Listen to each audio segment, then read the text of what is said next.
Vamos então iniciando mais um dos nossos estudos, o Livro dos Espíritos, livro 3º das Leis Morais, capítulo 4, da Lei da Reprodução. Nós estamos no item número 3, estudaremos a partir do item número 3, e nós temos aqui então obstáculos à reprodução.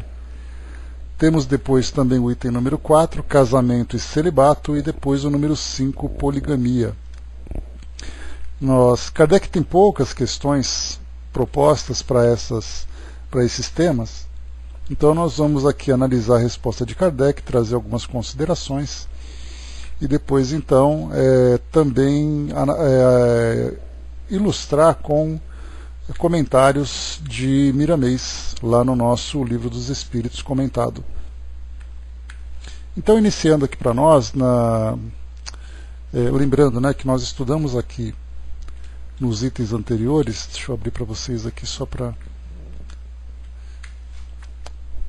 eu trazer direitinho aqui a informação completa. Nós vimos aqui nos textos anteriores, aqui rapidamente,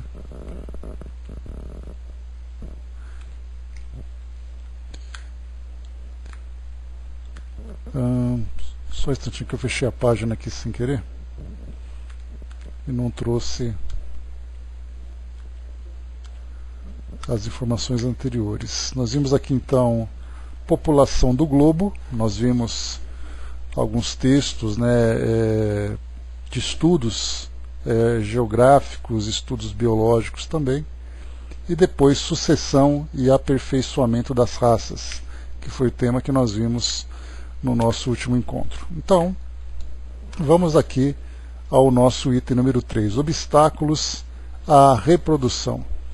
Kardec ele traz duas questões, a 693 e a 694, abordando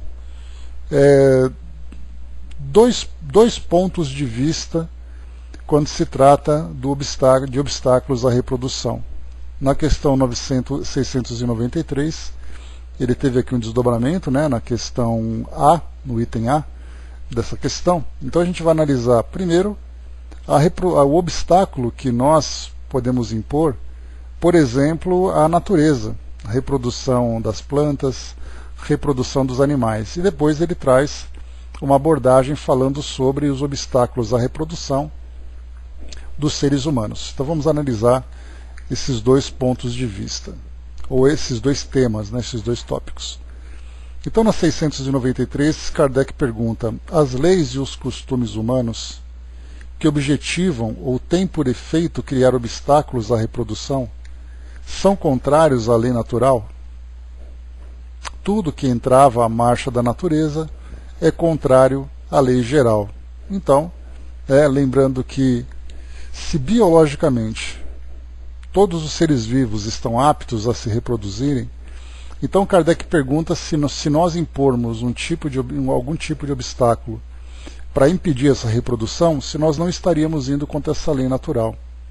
E é uma colocação bastante interessante, porque se nós observarmos o nosso mundo hoje, para tudo aquilo, por exemplo, falando somente dos seres humanos, falando do nosso comportamento, não apenas estrutura biológica, mas a nossa vida em sociedade, enfim, tudo aquilo que o ser humano é capaz de fazer, se ele tem essa capacidade, significa que ele está seguindo uma lei natural. Então, o limite para nós de entendermos quando é a ação de uma lei natural e quando nós vemos nos equilibrar perante essa lei natural, é um limite muito sutil, é um limite muito tênue, que nem sempre nós temos a capacidade de perceber. Então, nesse caso, quando nós falamos que todos os seres podem se reproduzir, sem os seres humanos, quando nós falamos na natureza como um todo, nós percebemos que existe um equilíbrio natural nos ecossistemas. Então nós temos, por exemplo, um controle um controle populacional, nesse caso não é um controle de natalidade, porque não existe aquele controle tratando de evitar que os seres vivos, né, que os animais, por exemplo, se reproduzam, mas existe um controle populacional. Basta a gente lembrar quando se fala sobre a cadeia alimentar. Nós temos no topo da cadeia alimentar os animais carnívoros, depois nós temos abaixo os animais herbívoros e depois nós temos as plantas. Então tudo parece estar devidamente equilibrado. Uma quantidade significativa de plantas, de vegetais, que acabam sendo consumidas pelos animais herbívoros, que existem em maior quantidade que os carnívoros, e depois então os carnívoros que mantêm esse controle, né, usando esses animais herbívoros para a sua alimentação.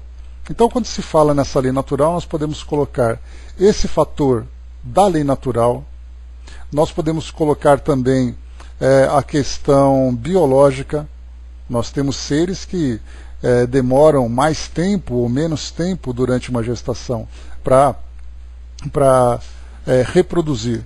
Então nós temos animais que a cada 2 meses se reproduzem, nós temos animais que demoram 15 meses para se reproduzirem, né? O caso dos elefantes, se eu não me engano, é esse período que eles demoram, né, uma gestação. Então, quanto maior o animal, mais tempo ele demora para poder passar pela gestação. Parece algo bastante óbvio para nós, que a gente vai dizer, bom, um animal desse porte, um animal grande que precisa se desenvolver, ele precisa de muito mais tempo. Mas aí então nós vamos percebendo que esses animais maiores significa que eles são mais consumidores, são os maiores consumidores, por exemplo, né, de vegetais, eles precisam se alimentar mais, enquanto que os menores têm um tempo menor de gestação e, portanto, também se tornam presas. Então tudo isso vai mostrando para nós, no nosso ecossistema planetário, esse controle perfeito, onde tudo se mantém dentro de um equilíbrio. Bom dia, Osmar. Então quando Kardec fala, quando nós entravamos essa marcha da natureza, que se torna, nesse caso, contrário à lei natural, ele pergunta exatamente se é legítimo que nós tenhamos esse tipo de interferência, que nós imponhamos esse tipo de interferência. Porque existem leis e existem costumes humanos. Mas aí nós vamos percebendo então que o homem, conforme ele vai interferindo na natureza, ele vai naturalmente causando um certo desequilíbrio. Inserindo, por exemplo, espécies num ambiente que não é compatível, causando ali uma superpopulação, causando até uma dizimação de outras espécies. Bom dia, André, bom dia, Miriam. Então nós temos, nesse caso, a interferência do homem causando esse tipo de desequilíbrio ambiental. No nosso caso, por exemplo, nós queremos, no caso da alimentação carnívora, nós temos criadouros. Então nós queremos espécies que sejam mais rentáveis, nós queremos espécies que se reproduzam com mais rapidez, espécies que sejam para nós favoráveis às nossas necessidades. Só que aí então nós causamos um desequilíbrio, porque nós tiramos uma espécie de um ambiente, inserimos em outro ambiente, e aí então existe essa adaptação, existe essa transformação, e acabamos provocando esse pequeno desequilíbrio, muitas vezes até um grande desequilíbrio, né? Quando eu falei para vocês sobre o controle ou a superpopulação no nosso planeta, eu trouxe para vocês um exemplo que aconteceu na Austrália no começo do século XX, quando eles então inseriram coelhos para poder facilitar a caça, para poder ali trazer alimentação para a população, só que houve uma superpopulação de coelhos que acabou quase que dizimando naquela região toda a vegetação. Então isso mostra, né, como é curioso isso acontecer, esse tipo de evento, né? Ratos que se proliferam com excesso, principalmente em ambientes onde tem muito lixo. Enfim, a lei natural, ela existe e mantém tudo dentro do seu devido equilíbrio. Quando nós interferimos, seja através de um obstáculo que nós impomos, seja através de uma mudança nesse padrão de equilíbrio, nós então estamos ali agindo de uma forma contrária a essa lei natural. Mas quando se fala sobre essa questão de reprodução, como eu falei para vocês, todos os seres vivos estão aptos a se reproduzirem. De que modo então que nós vamos nos aliar à lei natural para fazer com que haja um controle para que não provoque um desequilíbrio aqui no nosso mundo. Kardec, então, na questão 693, item A, ele traz aqui um pequeno aprofundamento desse tema. Então, apesar de aquilo que entrava na marcha da natureza, se torna uma lei natural. Foi a resposta que os espíritos deram. E Kardec pergunta, não obstante, há espécies de seres vivos, animais e plantas, cuja reprodução indefinida seria prejudicial a outras espécies e das quais em breve o próprio homem seria vítima. Seria repreensível deter essa reprodução? Kardec pergunta aqui. A gente pode ver, de um modo bastante claro, bastante simples, na nossa atualidade, na nossa sociedade, esse tipo de situação. Se é legítimo nós interferirmos na reprodução ou não. É o caso, por exemplo, de cães e gatos de rua.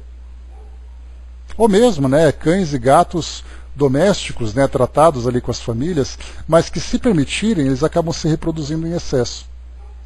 Então hoje nós temos campanhas de esterilização, onde é feito ali as cirurgias nos animais, clínicas veterinárias oferecem, governos fazem campanhas, oferecendo também a cirurgia, a castração gratuita desses animais. Então a pergunta que a gente coloca é, isso é apenas para o interesse egoísta do homem ou é uma necessidade da sociedade? Então, no caso da castração, dessas campanhas que são feitas hoje, nós temos, comprovadamente, através dos estudos de especialistas na área veterinária, na área de saúde pública, na área de zoonoses, a necessidade do controle populacional desses animais.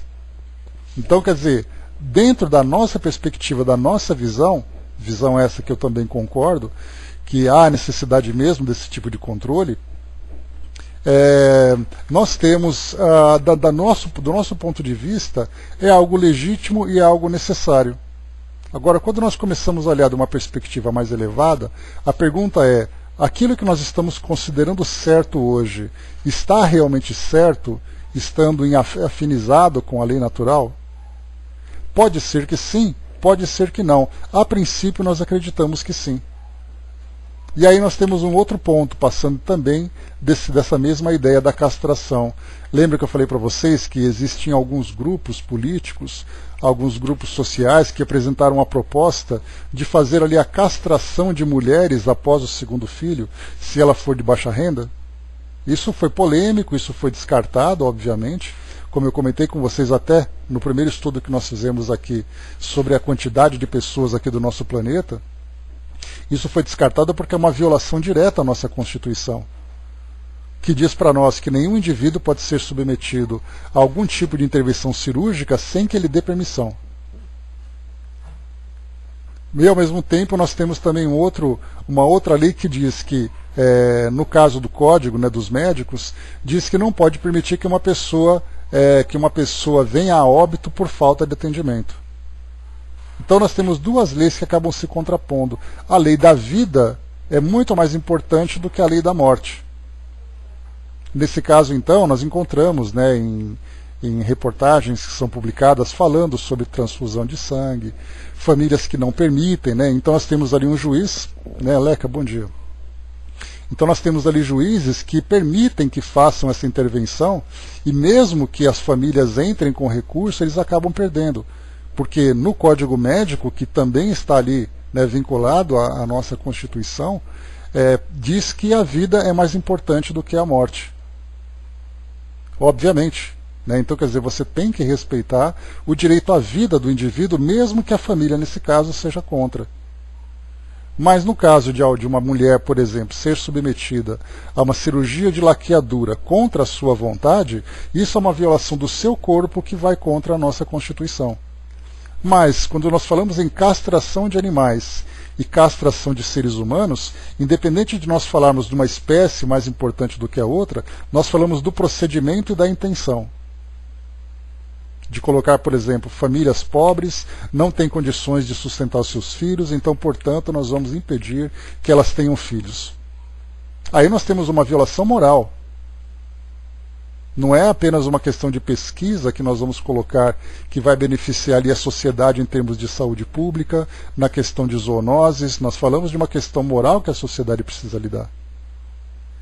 Então nós vemos assim que quando nós começamos a ter um determinado procedimento, para nós simplesmente partimos por desequilíbrio de uma hora para outra. Basta apenas que nós tenhamos uma visão um pouco mais radical, uma visão um pouco mais discriminatória, como a Mami colocou, que nós rapidamente mudamos o nosso ponto de vista. E começamos então a ter ali todas as violações. Osmar colocou, né, isso... Só um pouquinho, Osmar. Isso do ponto de vista legal, mas como fica do ponto de vista moral? Qual dos dois, Osmar? Do animal ou da mulher? Me coloca aí que eu me perdi. Perdi o time da sua pergunta. Ambos. Então, é o que eu coloquei para vocês. Quando nós falamos em castração de animais, nós temos ali os animais como sendo, não tendo condições de ter um controle, obviamente não tendo a razão desenvolvida, não é capaz, por exemplo, de controlar a sua reprodução. Então, simplesmente baseado no instinto. Só que o excesso de reprodução acaba causando nas cidades, nos ambientes onde eles vivem, um desequilíbrio. Como, por exemplo, a transmissão de doenças. Os animais acabam sofrendo. Então você não está sacrificando o animal, você está evitando que ele se reproduza. E aí então é feito com todo o cuidado dentro, né, da ética veterinária, com todos os cuidados de saúde. Então, e eu, na minha opinião, como eu falei para vocês, eu acho absolutamente legítimo que seja feito assim. Os governos fazendo campanhas exatamente para evitar essa quantidade de animais soltos pela rua. Não tem alimento necessário, a proliferação de doenças. Nós temos os centros de zoonoses que tem ali campanhas de controle, né, tanto de vacinação como de apreensão de animais, inclusive. Um outro tema que nós temos, Osmar, aproveitando essa mesma deixa, a questão do sacrifício de animais. Eu não sei exatamente qual é a nossa legislação hoje, mas eu conversava com uma aluna minha e ela dizia que um animal ele fica durante um período no centro de zoonoses para adoção, quando ele é retirado das ruas. Se após aquele período ele não é adotado, ele acaba sendo sacrificado. Não tenho essa informação se ela é exatamente verdadeira, né? Eu precisaria pesquisar, porque durante um tempo nós tínhamos as carrocinhas, né? Quem tem ali uma idade um pouco mais dos 40 anos, por exemplo. Ariana, bom dia. Quem tem mais de 40 anos lembra das carrocinhas que passavam nas ruas, né? Aquela molecada brincando na rua, de repente aparecia o caminhão da carrocinha lá na esquina, todo mundo saia correndo escondendo os cachorros para não serem presos. Esses animais então eram levados para esse centro de zoonoses e eram sacrificados. Depois de muito tempo, muita modificação na legislação e até mesmo na mentalidade da sociedade, os animais pararam de ser sacrificados. Dessa forma, eu preciso confirmar. Se vocês puderem pesquisar rapidamente aí sobre esse assunto e colocar aqui para nós, eu não sei se essa é uma legislação municipal, se é estadual, se é nacional, eu não sei como é que está funcionando hoje. Mas, no caso, por exemplo, do sacrifício dos animais, nós acabamos então tendo na nossa legislação uma transformação na lei, evitando que os animais fossem sacrificados, controlando a natalidade. Nesse caso, fazendo a castração. A lei ambiental impede o sacrifício, né? Beleza, então. Então nós temos assim esse controle de natalidade. É uma necessidade, inclusive uma necessidade moral, porque o excesso de animais soltos, por exemplo, num ambiente urbano, ele acaba sofrendo as consequências desse abandono. Então é um sofrimento, os animais são feridos, os animais passam fome. Então o controle de natalidade é uma ação absolutamente legítima. Né? Então, por isso, dessa forma que nós vamos colocar, agora passando para a parte humana, aí já entra uma questão muito mais delicada. Nesse caso, absolutamente imoral qualquer tipo de proposta que nós tenhamos, violando o direito sagrado do indivíduo sobre o seu próprio corpo. Então, há a necessidade de uma sociedade, em vez de propor, por exemplo, a castração de mulheres por causa de uma questão de renda, por uma questão de controle de natalidade, a sociedade deve, na verdade, se organizar para fazer com que o público seja mais informado, o público seja mais educado a respeito dos métodos contraceptivos, a respeito do planejamento familiar, enfim. Então não adianta você imaginar que basta simplesmente fazer uma castração.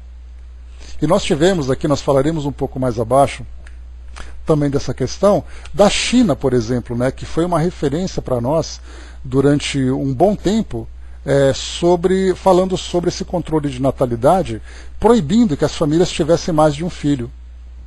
E essa proibição, na verdade, não era uma proibição impedindo que as pessoas engravidassem, mas impunham taxas, impunham uma série de restrições para as famílias que tinham mais de um filho.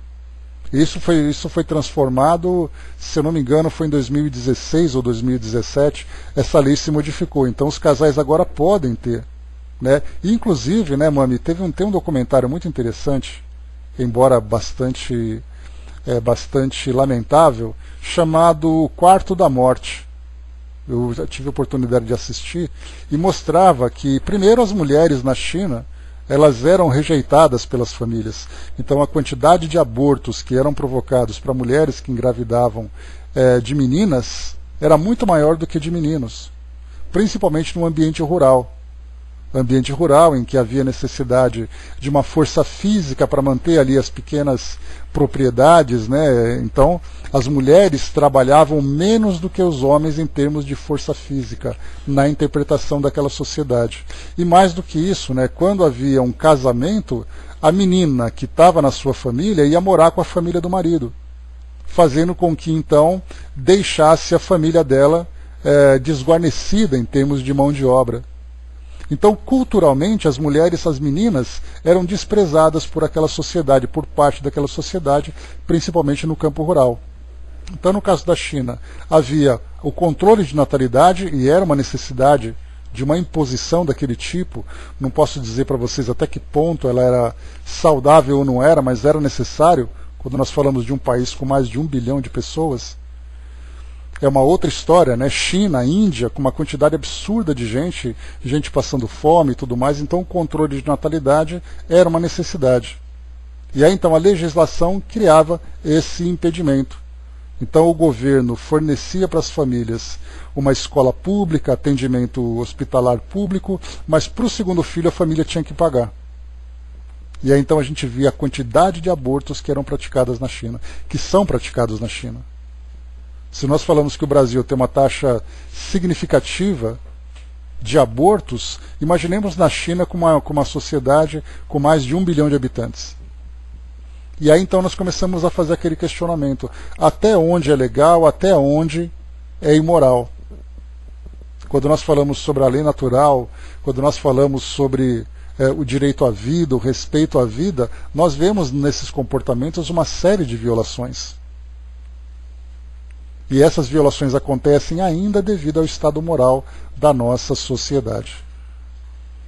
Então, seguindo aqui para nós a questão de Kardec que ele propôs para nós, né? Chama o Quarto da Morte. Por acaso eu assisti a esse documentário no canal GNT há muito tempo, eu não sei se está disponível no YouTube, porque mostram creches, né, que são espalhadas por várias regiões da China. E nessas creches, né, que na verdade são orfanatos, as crianças são, entre aspas, depositadas nesse local e ficam ali. E até mesmo os funcionários simplesmente desprezam as crianças, elas ficam presas, sem nenhum tipo de cuidado, sem nenhum tipo de atenção, afetando de uma forma extremamente grave psiquicamente essas crianças. E havia em muitos desses quartos, foi um grupo de jornalistas americanos que fizeram essa pesquisa, que tinha o tal do Quarto da Morte, que era aquela criança, quando ela começava a apresentar uma desnutrição, começava a apresentar uma doença que não parecia que ia melhorar dentro daquilo que eles faziam, colocava essa criança no quarto e deixava ali durante uma semana, sem dar nada para comer, sem dar nada para beber.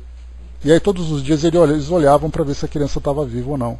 Uma coisa assim absurda, uma coisa assim aterradora, quando a gente vê esse tipo de comportamento. E isso é algo bastante atual ainda, em muitas sociedades que nós desconhecemos. Mas enfim, aqui na questão 693, Kardec então perguntou, né, não obstante, há espécies de seres vivos animais e plantas cuja reprodução indefinida seria prejudicial a outras espécies e das quais, em breve, o próprio homem seria vítima. Seria repreensível deter essa reprodução? Então nós falamos, né? Olá, professor. Nós falamos, então, do controle de natalidade de cães e gatos. Nós temos, por exemplo, aves que trazem doenças. Nós temos roedores. Nós temos insetos.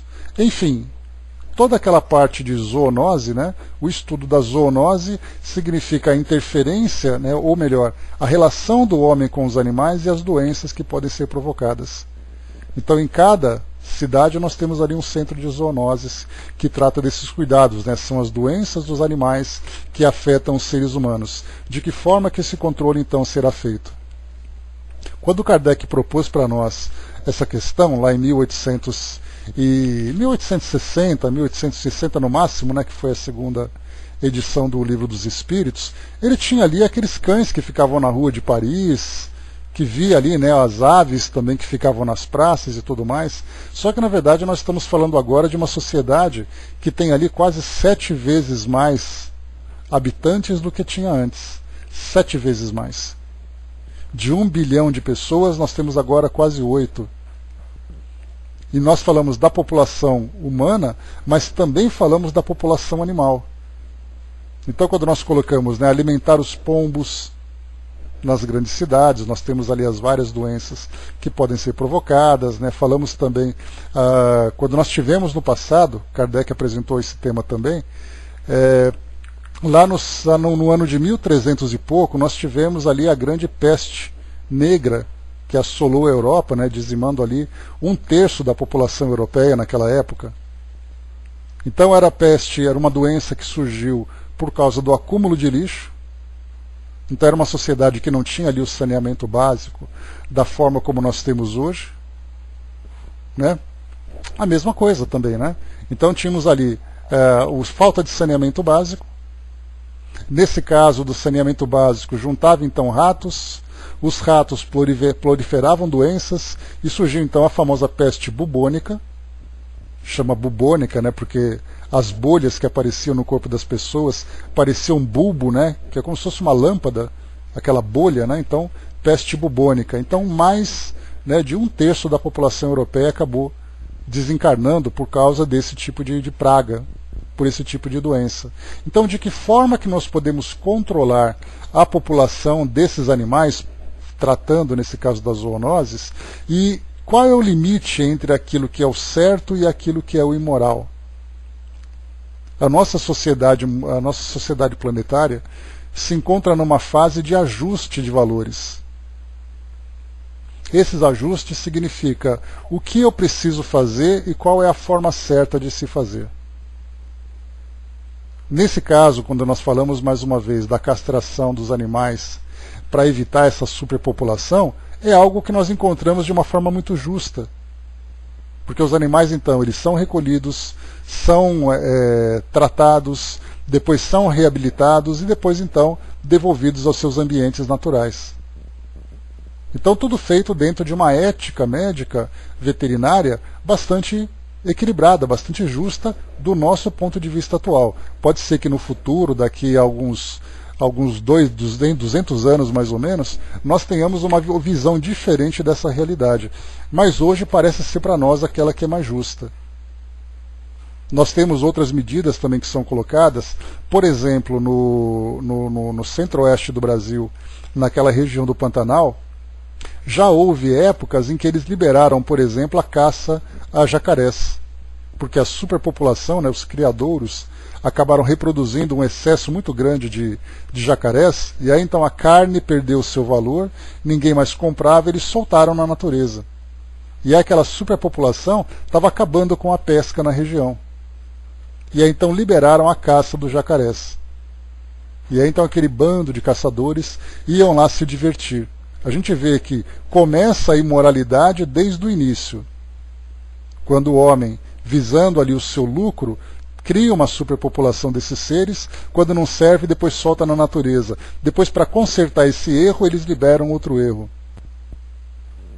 Aqui em São Paulo, nós tivemos também a liberação da caça aos javalis. Isso exatamente, Brás.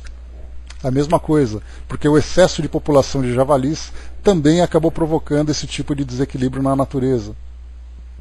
Então a gente vai vendo assim, você vai errando de um lado, ajustando de outro. Então, quando eu falei para vocês sobre essa questão do ajuste moral, é porque nós estamos aprendendo através dessas experiências de causa e efeito. Aquilo que você causa e depois o resultado disso que você tem que consertar. Osmar colocou, né, mas parece que a China tem ou teve problemas previdenciários por ter mais aposentados do que ativos, né, devido ao controle de natalidade. Então, na China, no caso, Osmar, a superpopulação ela gera uma série de consequências para a sociedade, não apenas dentro dessa parte da previdência.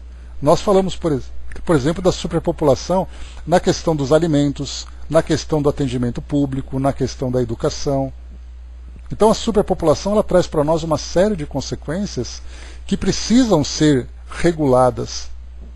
Então, quer dizer, há a necessidade de uma regulação, uma regulação dessa população? Sim, há. De que forma que isso vai ser feito? É aí que entra então o ponto moral. Porque quando nós vemos na prática, há necessidade de mudanças, há necessidade de controles. O modo como isso vai ser feito já é outra história. Aí vai depender de cada cultura, de cada sociedade, de cada legislação e de valores que essas sociedades têm. Exatamente, né? Se os fins justificam os meios, de que forma que esses meios serão trabalhados? Os fins muitas vezes são necessários. O caminho que leva a esse fim é que deve ser questionado. Porque o objetivo pode até ser um objetivo nobre. Porque da mesma forma que nós temos hoje um planejamento familiar, que é hoje tema nas escolas, né, que as famílias são orientadas nesse sentido, embora de uma forma nem sempre eficaz, mas já é um bom começo. Da mesma forma que nós temos um planejamento familiar, há necessidade também de um planejamento social. Nós temos ali centros de estatísticas que avaliam a necessidade de cada população e depois avalia também qual é a capacidade que aquela sociedade tem de suprir essa necessidade. Quando nós falamos de uma sociedade numa cidade, por exemplo, nós falamos sobre segurança, nós falamos sobre escola, tudo aquilo que nós ouvimos nas campanhas políticas, né? Você tem que ter emprego, moradia, segurança, educação, atendimento hospitalar. Então uma sociedade é capaz de oferecer isso para a sua sociedade, para a sua população? Se não é, o que está errado? Há necessidade de um controle maior, educação melhor para as famílias, para evitar que haja esse tipo de excesso? Tudo isso começa a ser questionado, então, nessa vida em sociedade que nós estamos aqui hoje. Porque quando nós falamos sobre a lei natural, aquela ideia do homem crescer e multiplicai-vos, lá no livro Gênesis nós temos essa passagem, né, quando, entre aspas, né, Deus disse para Adão, crescei e multiplicai-vos, né, para Adão e Eva, falava exatamente de algo que é natural, a reprodução.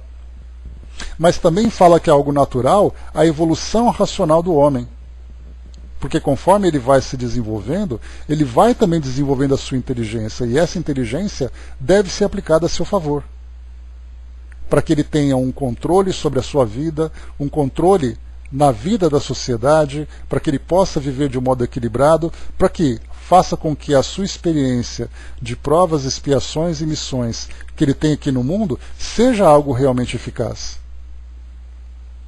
Naquele nosso primeiro estudo eu falei para vocês, né, sobre as diferenças sociais que nós temos hoje no Brasil, né, classificando, por exemplo, o Nordeste do Brasil e o Norte como as populações que têm ali maior dificuldade para esse tipo de controle. Falei para vocês sobre a África, os países africanos que trazem ali índices preocupantes, uma grande quantidade de crianças que nascem e depois também uma grande quantidade de crianças que morrem antes de completar um ano. Uma taxa de natalidade muito alta, uma taxa de mortalidade muito alta, uma expectativa de vida muito pequena, que são índices que mostram o grau de desenvolvimento daquela sociedade, que é um grau de desenvolvimento baixo. De que modo que nós vamos reverter isso tudo?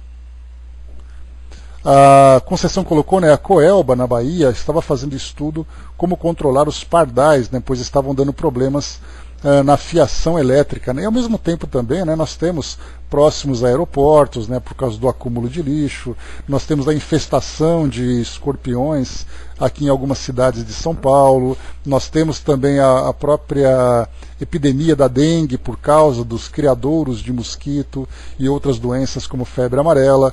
Todas essas situações são analisadas pelos centros de zoonoses. Então, mais uma vez, a questão não é o que você tem que fazer para que haja o controle, é uma necessidade. A forma como nós vamos fazer isso que é um grande problema. E nós temos, inclusive, né, o estudo feito na parte da vegetação. O controle da vegetação, né, o abate de árvores para poder fazer com que tenha ali um controle num determinado ambiente, num determinado local. Então o que nós sabemos é que sem o homem interferir na natureza, existe um equilíbrio natural. Quando o homem, então, interfere, ele já começa a sofrer as consequências. E aí, então, a gente entra naquele ciclo vicioso de você causar um problema, tentar resolver esse problema causando um novo problema. E a solução virá através do quê? Do desenvolvimento intelectual, para que o homem, através da sua razão, consiga compreender o problema que ele está vivendo e encontrar uma solução para isso, e o desenvolvimento moral sobre a forma de aplicar essa solução. Então nós estamos aprendendo agora. E essa, quando Kardec pergunta lá na lei do progresso, que nós vamos estudar em breve, de que forma que a doutrina espírita pode contribuir para a evolução do nosso mundo? Exatamente através da inserção desses novos valores. Compreendendo a lei natural, compreendendo as consequências das escolhas que nós fazemos, as responsabilidades que cada indivíduo tem, essa é uma grande contribuição. O Hermes colocou para nós, né, algumas vezes é a partir de um erro em que se chega ao correto. É aprendendo, né, através das experimentações. Como lembra o Dr. Bezerra de Menezes, né, nós vamos evoluindo através das tentativas de erros e acertos. Só que existem, né, Hermes, aqueles erros que são os erros que mostram uma ingenuidade, uma imaturidade, e existem aqueles erros por imoralidade, que foi o caso dos jacarés que eu falei para vocês. O indivíduo criou aquele monte de jacarés e coisa e tal. Como não tinha mais, o que ele fez? Ele abriu ali os seus tanques e soltou esses animais, independente da preocupação que ele estava tendo com as consequências das ações.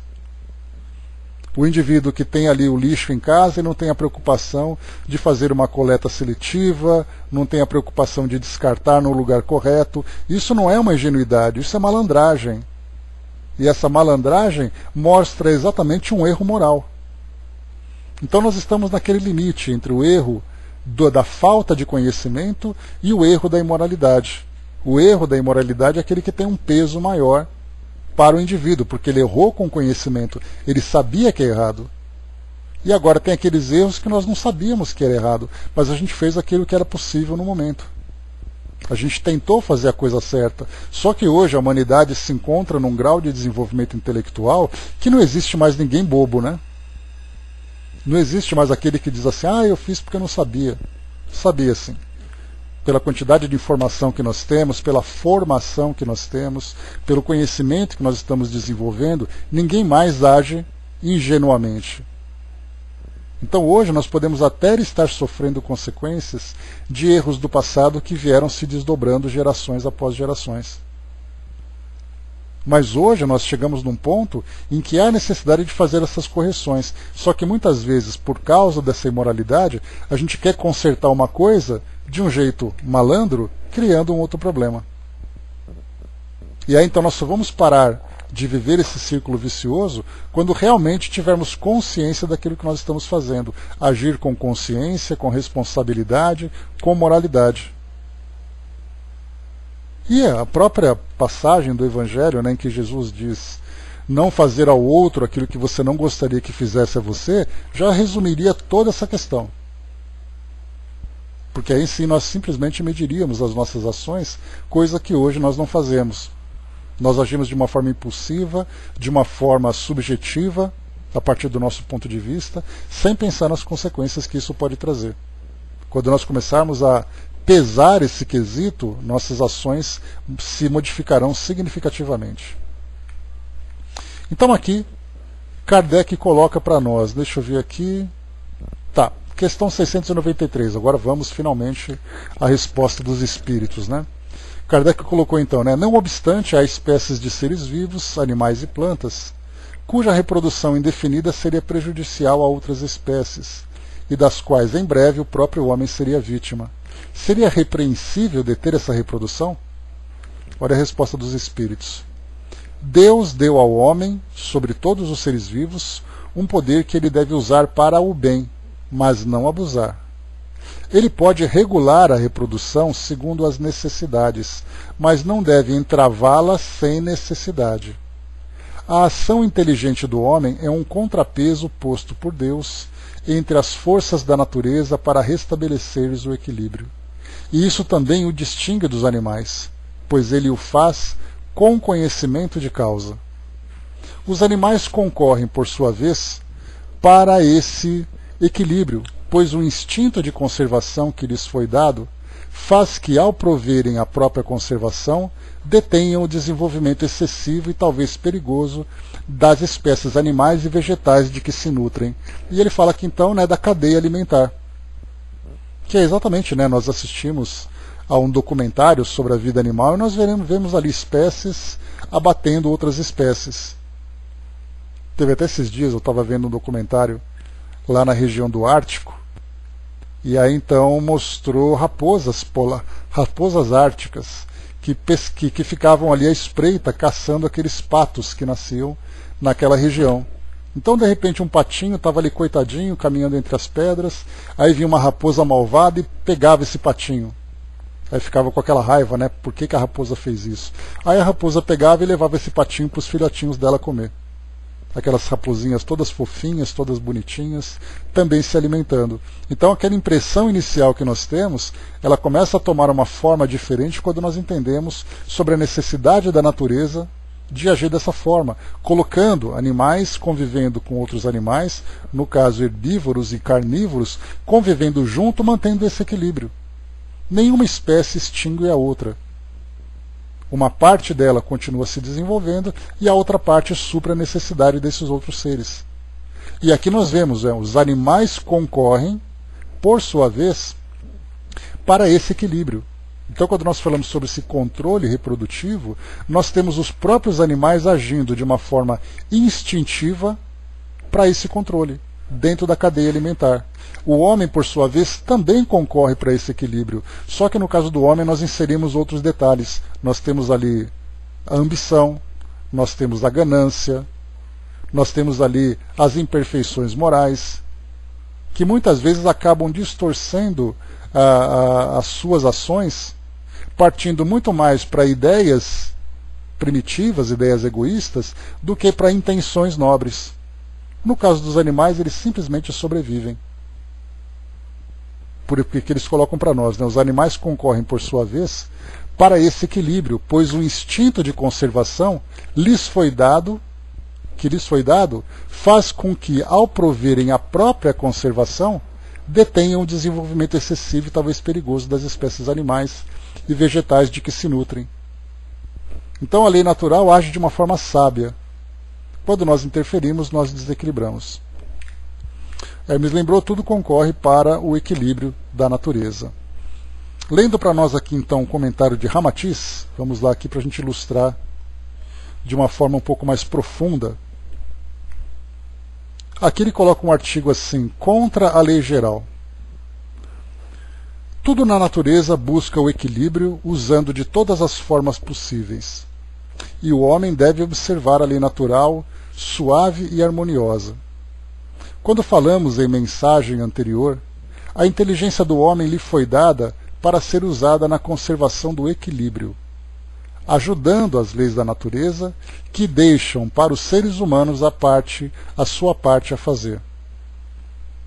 A regulagem da reprodução, em certos casos, pertence aos homens, a quem cabe estudar e procurar meios para que a reprodução em excesso não lhes cause mal.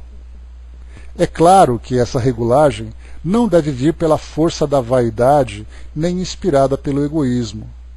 É bom que se desenvolva nos corações da terra o bom senso em que tudo é feito para que se garanta a paz de consciência. Todo aquele que deseja criar embaraços à lei geral comporta-se como Jesus. Para preencher a vaga nesse ministério e apostolado, do qual Judas se transviou, indo para o seu próprio lugar. Aqui é uma passagem de Atos, né? O cientista que se transviar do seu ministério científico, vendo seus valores pelo interesse do ouro, será retirado, indo para o seu próprio lugar de transgressor da lei. Os espíritos reencarnados na Terra são agentes de Deus, para ajudarem na obra grandiosa da evolução. Essa é uma lei natural que não podemos desviar do seu curso para o bem comum. Os animais desenvolvem um instinto de conservação, destruindo. Eles mesmos fazem expressar a lei do equilíbrio. Assim também as plantas se atrofiam quando semeadas em demasia, sem o devido espaço para o seu crescimento. Enfim, tudo o mais que por vezes escapa à inteligência do homem obedecem à regulagem da força divina. No que tange a capacidade dos homens, Deus deixa para que esses operem pelos traços de sua inteligência. Tudo que é feito e permanece é pela aquiescência de Deus. Cumpre a todas as criaturas agradecer a Ele pela sua presença em tudo, controlando todos os acontecimentos. Imaginemos o pouco de livre-arbítrio que o ser humano tem usando levianamente. E se os animais o tivessem? A verdade, sendo luz, somente aparece quando estamos preparados para recebê-la.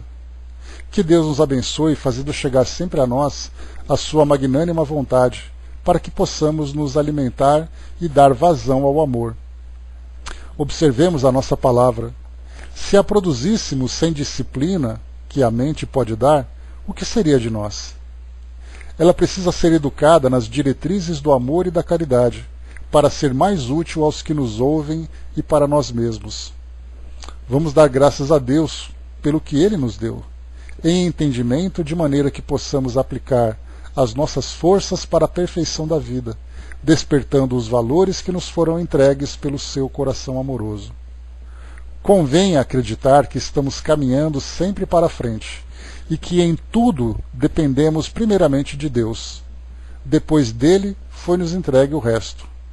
Usemos a nossa inteligência e observemos até onde age a lei geral, para que não sirvamos de tropeço para ela, na sua ação divina. Se precisamos de algo mais, tudo nos virá pela lei de misericórdia e por acréscimo de vida. Bom, essa questão aqui também, ela tem uma relação bastante íntima com o capítulo dos 3 reinos, que nós estudamos já há algum tempo, né? No ano passado até, né? Foi no ano passado. Foi. No ano passado, logo no retorno do nosso recesso. Lá nós tínhamos uma questão falando, por exemplo, aqui nós tratamos da questão do controle de natalidade. Depois nós temos a questão da alimentação animal. Então nós estamos vivendo num período bastante delicado, quando os nossos valores começam a despertar, e nós então nos deparamos com comportamentos que para nós eram comportamentos normais. Então, por exemplo, a questão da nossa relação com os animais. Falamos hoje sobre essas ações nobres que nós temos do controle da reprodução dos animais através da castração. Nós falamos sobre os cuidados, né, que a própria ética veterinária começa a apresentar para nós, sobre o cuidado dos animais, o respeito à vida, o respeito à dor dos animais, mas por outro lado nós estamos abatendo animais para poder satisfazer a nossa alimentação. Então olha só o nível em que nós nos encontramos de complexidade das nossas decisões. Nós temos, por exemplo, hábitos alimentares onde nós somos dependentes, pelo menos psiquicamente, desses animais. Nós temos ali o sistema econômico que depende da produção desses animais. Nós tivemos, por exemplo, essa semana, a doença, né, a gripe suína, que atingiu lá na China, e mais de 1 milhão de porcos foram abatidos. E o Brasil, então, de olho nesse mercado e tem a intenção de fazer uma superprodução de animais para poder enviar para lá. Então a gente começa a ver o grau de dependência que nós criamos por causa desse tipo de comportamento. Então hoje nós começamos a entrar em choque entre aquilo que eu quero e aquilo que eu preciso fazer. Só que aquilo que eu quero ainda prevalece entre nós. Porque o que eu quero me satisfaz. O que eu preciso exige sacrifício. E aquilo que nos exige sacrifício nem sempre é o melhor caminho para nós, é o caminho mais fácil. É a história da porta da agulha, passar pela agulha, né? Então, passar pela porta estreita é sempre mais complicado para nós que passar pela porta larga. Então hoje nós estamos vivendo esse conflito de valores. De que forma que nós vamos lidar com isso? Próximo item, vamos lá. A gente não vou me aprofundar nisso, porque a gente já tratou desse assunto quando estudamos os 3 reinos, né? A Mami colocou, né, é só retirar o que é necessário. Mas ainda estamos com essas dificuldades de encontrar para nós o que é realmente necessário, né, Mami? Basta a gente caminhar nos corredores de um shopping center e você fica se perguntando o que é necessário, o que é o supérfluo para mim. Aí você passa numa loja, você vê aquele sapato. Não, eu preciso de um sapato, mas não é um sapato qualquer.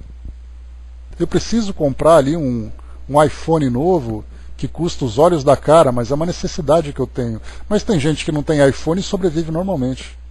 Então nós vamos criando necessidades, e falando nisso, o próximo tema que nós vamos estudar também fala sobre a questão do supérfluo e do necessário. Então nós vamos fazer ali uma série de questionamentos para nós avaliarmos o que realmente é necessário para nós.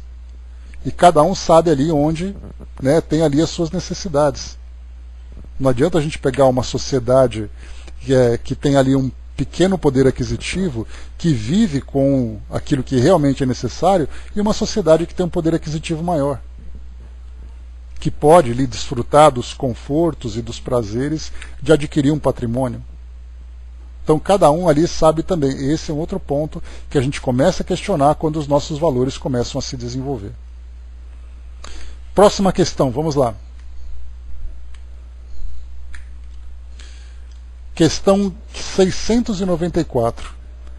Que pensar dos usos que têm por fim deter a reprodução com vistas à satisfação da sensualidade?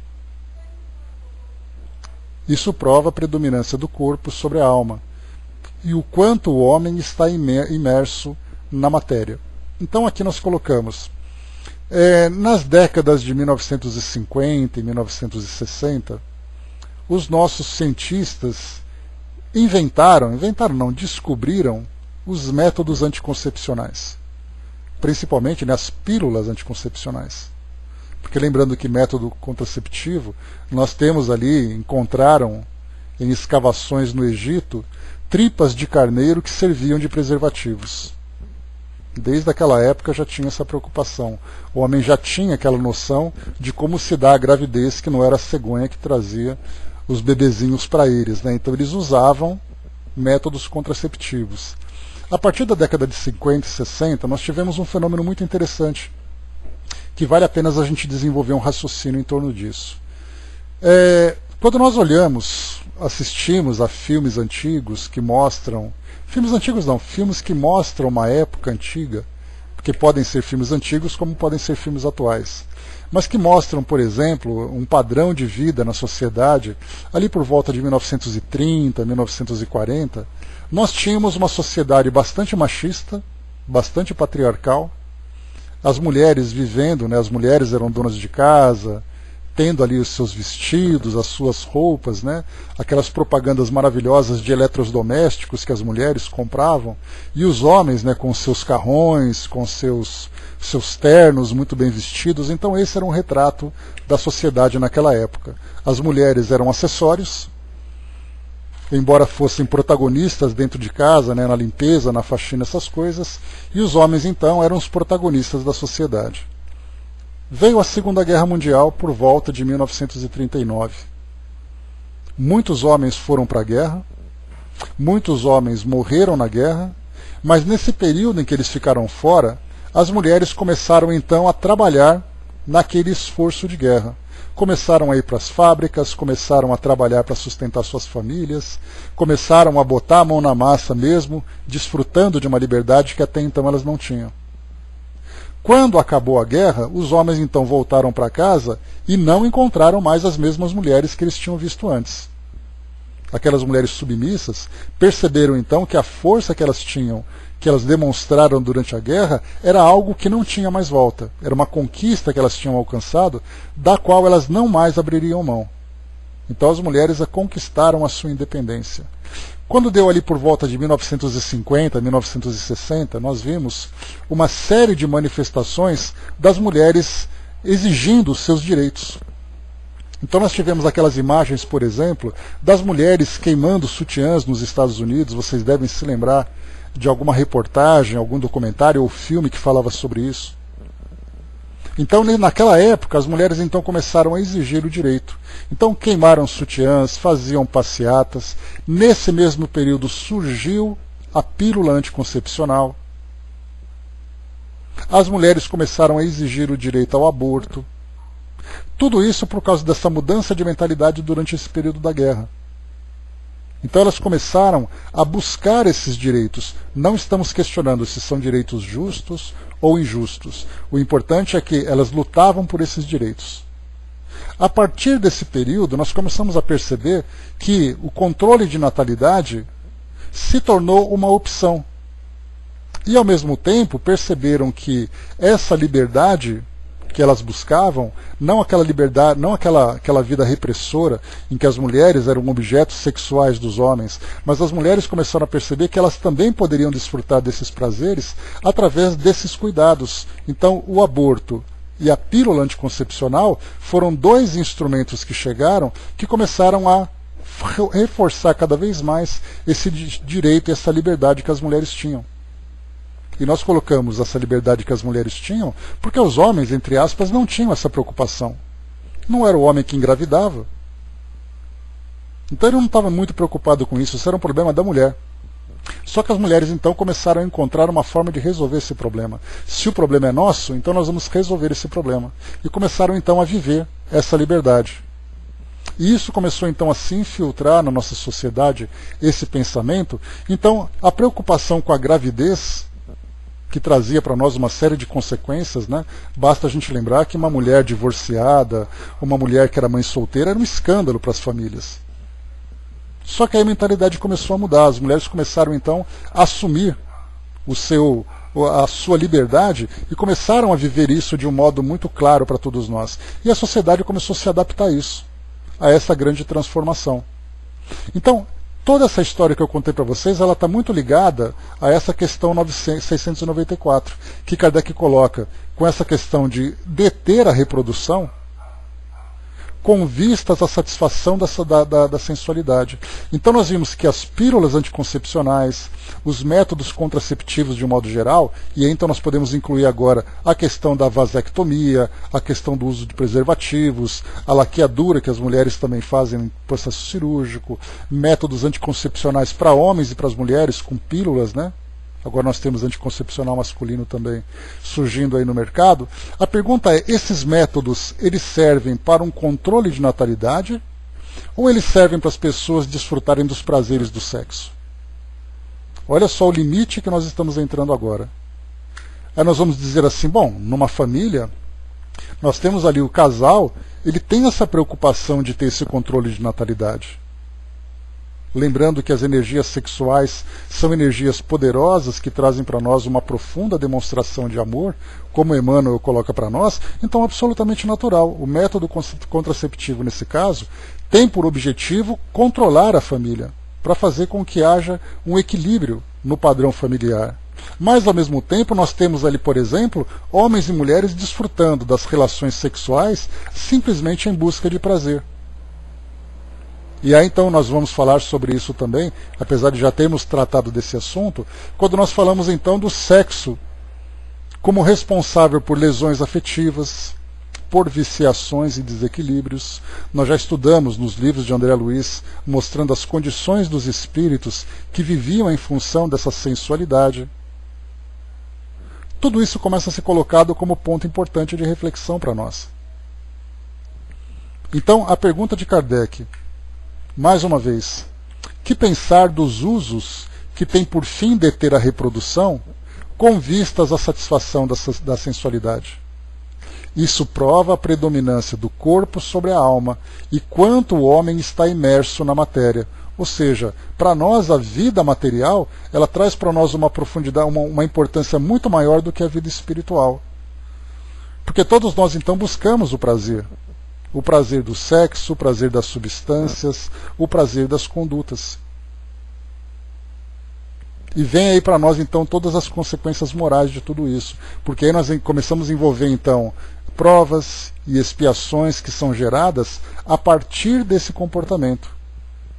No caso das lesões afetivas, né, eu me envolvo com alguém, me aprofundo nas relações íntimas, de repente não me interesso mais, vou embora e simplesmente deixo a pessoa sofrendo por causa disso.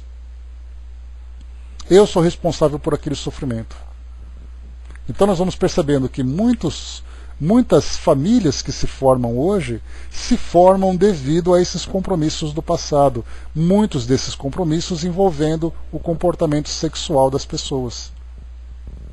Então, quando nós falamos dessa ligação do homem muito mais com o corpo físico, com a matéria, do que com o lado espiritual, traz também as suas consequências. Vamos aqui então para Miramês, para a gente poder fechar um pouquinho aqui o nosso raciocínio. Vamos lá então aqui mais um artigo que ele publicou. Diz assim: Atos animalizados. Olha o título do artigo que ele já traz para nós, hein? Um artigo já assim bastante contundente. Há muitos laços que prendem a alma às paixões inferiores, como os variados processos que a sensualidade usa para sua satisfação, embriagando os sentimentos em sensações grosseiras. É, pois, nesse sentido, que o espírito é considerado animal, mesmo com vestimentas diferentes destes.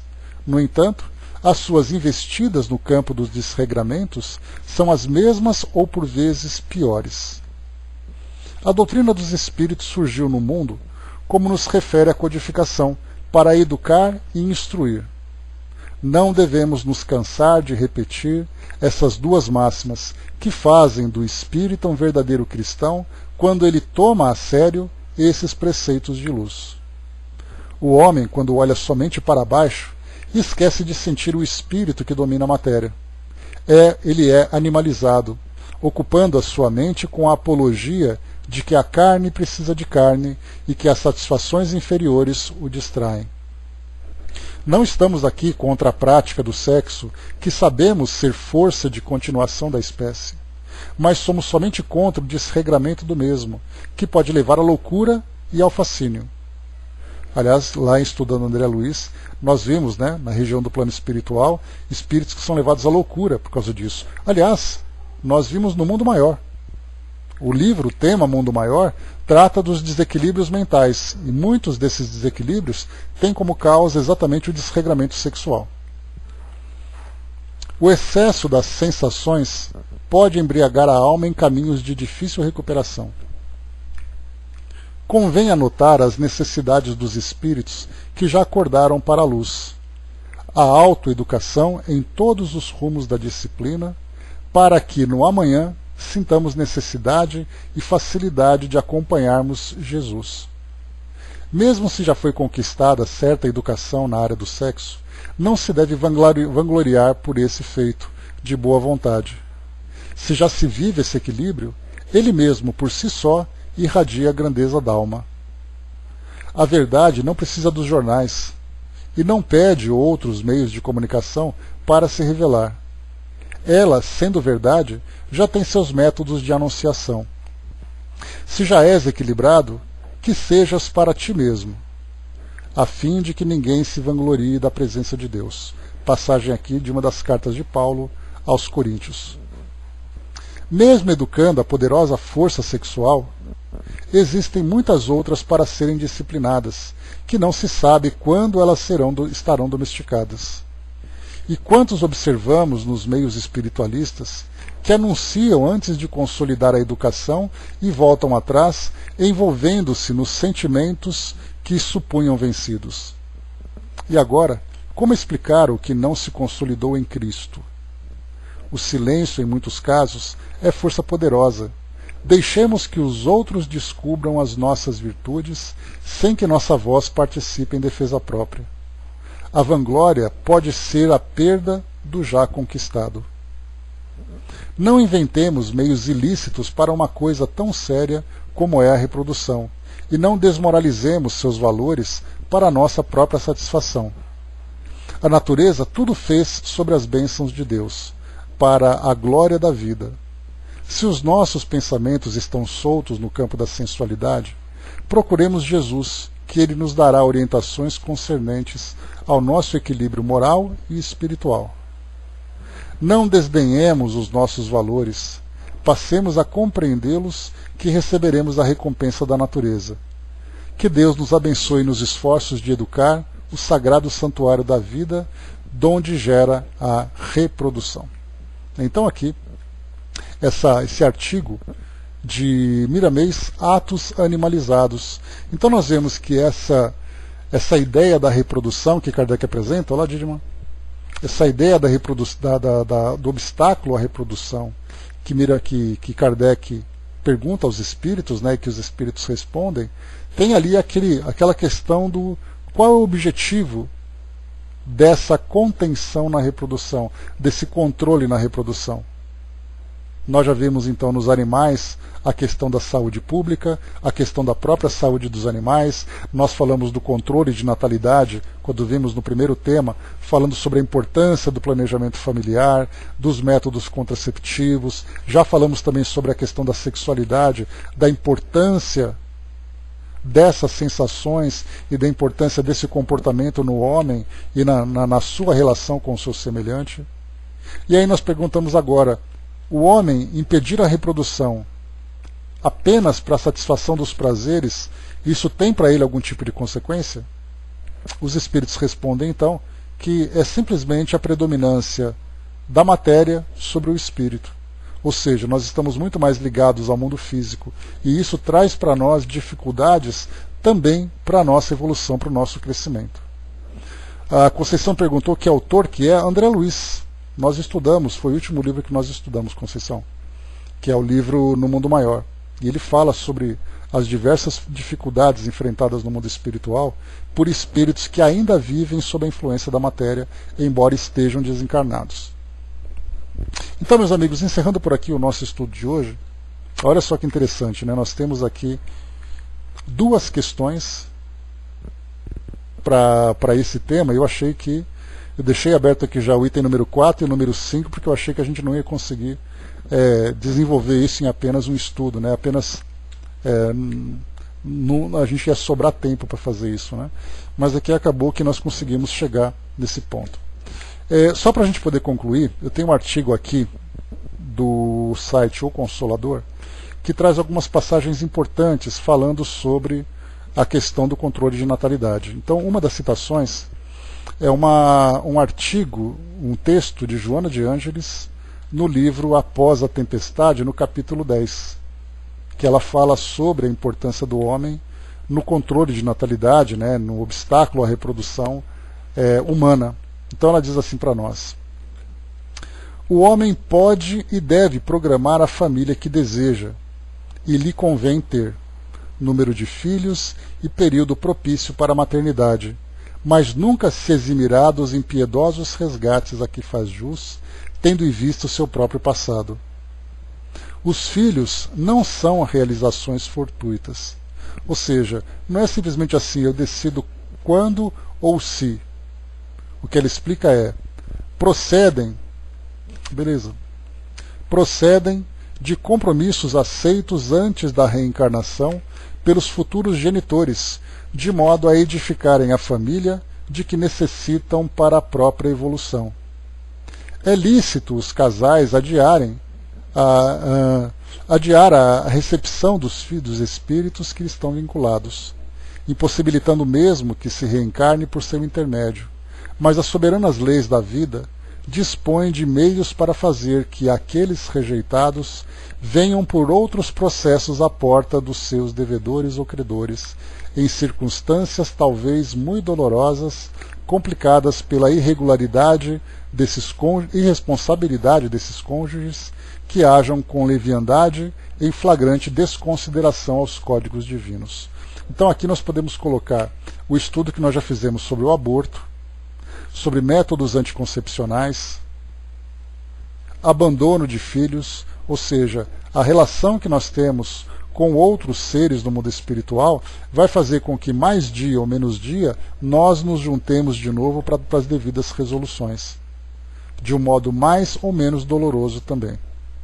Depois, um pouco mais aqui abaixo, nós temos no livro Entrevistas, na questão número 102, Entrevistas é um livro de Emmanuel, psicografado pelo Chico, e Emmanuel traz para nós assim a respeito do controle de natalidade. Ele diz assim: não acreditamos que a coletividade humana esteja, por enquanto, habilitada espiritualmente a controlar o renascimento na Terra sem prejudicar seriamente o desenvolvimento da lei de provas purificadoras. Então, se nós fôssemos os responsáveis por ditarmos se e quando vai acontecer uma determinada gestação, nós não temos ainda capacidade para isso. Primeiro, por falta de conhecimento. Segundo, por falta de valores. E depois, aqui para finalizarmos, no livro Ação e Reação, André Luiz recebe a seguinte orientação do instrutor Silas. Será um dos próximos livros que nós vamos estudar. Se não descambam para a delinquência do aborto, na maioria das vezes, são trabalhadores desprevenidos que preferem poupar o suor na fome de reconforto imediatista. Infelizmente para eles, porém, apenas adiam realizações sublimes, às quais deverão fatalmente voltar, porque há tarefas e lutas em famílias que representam o preço inevitável de nossa regeneração. Desfrutam a existência procurando inutilmente enganar a si mesmos. No entanto, o tempo espera-os inexorável, dando-lhes a conhecer que a redenção nos pede esforço máximo. Recusando acolhimento a novos filhinhos, quase sempre programados para eles antes da reencarnação, emaranham-se nas futilidades e preconceitos das experiências de subnível para acordarem depois do túmulo sentindo frio no coração. E aqui, só para concluir, tem mais um texto aqui que eu não tinha visto, do livro O Consolador, pergunta número 40. Diz assim para nós: no quadro de interpretações da Terra, podem indicar situações de prova para as almas que se encontram em experiências edificadoras. Todavia, se considerarmos a questão no seu aspecto espiritual, somos obrigados a reconhecer que a esterilidade não existe para o espírito, que na Terra ou fora dela pode ser fecundo em obras de beleza, de aperfeiçoamento e de redenção. Então aqui para nós, só para a gente poder então finalizar o nosso raciocínio, só um instantinho. Voltando aqui, pessoal, só para finalizarmos então o nosso raciocínio, eu fiz aqui a leitura da questão número 40 do livro O Consolador, falando sobre a questão da esterilidade, né, ou das pessoas que não têm filhos, que muitas vezes é uma prova, digamos, entre aspas, solitária no que diz respeito à maternidade, que ele precisa desenvolver. Para outros, a prova é a maternidade, é a paternidade. Então nós temos ali diversas experiências que vão surgindo no nosso caminho, trazendo para nós a necessidade de um aperfeiçoamento moral e um aperfeiçoamento intelectual. Então, meus amigos, encerrando por aqui o nosso estudo de hoje, nós vimos então nessas 3 questões, 693, 693A e 694, as questões dos obstáculos à reprodução. Então, mais uma vez, né, foi aqui, nesse tempo que nós tivemos, esse nosso bate-papo apresentou aqui algumas questões, né, que nos ajudam nas nossas reflexões, olhando para o nosso mundo hoje, e tendo esse entendimento, tendo essa compreensão, isso vai fazer com que nós aperfeiçoemos todas as nossas ciências, aperfeiçoemos todas as nossas relações aqui na vida em sociedade. Na nossa relação com os animais, na nossa relação com o meio ambiente, na nossa relação com os nossos semelhantes. Então, fica então essa orientação para que a gente vá aprofundando cada vez mais a nossa visão. E se por acaso, conforme a gente colocou há pouco no estudo, se nós temos, por exemplo, em sociedades ainda pouco desenvolvidas, que tem ali uma dificuldade enorme para controlar a população, para lidar com as necessidades dessa população, é a própria sociedade que precisa se transformar para poder encontrar ali todas as soluções que ela precisa. É através da educação, do espírito, é através da educação intelectual, é através do aprimoramento das instituições que nós vamos promover essas mudanças. Não basta apenas simplesmente modificarmos o nosso comportamento sem desenvolvermos esses atributos. Basta a gente lembrar também que no passado, no início do século XX, nós tínhamos um tema chamado eugenia. A eugenia era algo muito grave que propunham alguns pesquisadores, médicos americanos, o controle da natalidade de pessoas negras. Então propunha a castração de homens e mulheres negros para evitar que eles se reproduzissem. E isso era uma proposta para a sociedade. Não era algo assim como aconteceu na época do nazismo, em que nós encontrávamos ali as medidas mais absurdas. Era algo natural, que obviamente foi rejeitado, mas se vocês pesquisarem eugenia, vocês vão encontrar fatos históricos da época que mostram essa proposta para poder controlar a população negra. Então nós vamos percebendo que os abusos vão surgindo conforme nós vamos então dando vazão aos nossos instintos primitivos. Então, meus amigos, encerrando por aqui o nosso estudo de hoje, o próximo tema, o casamento e o celibato.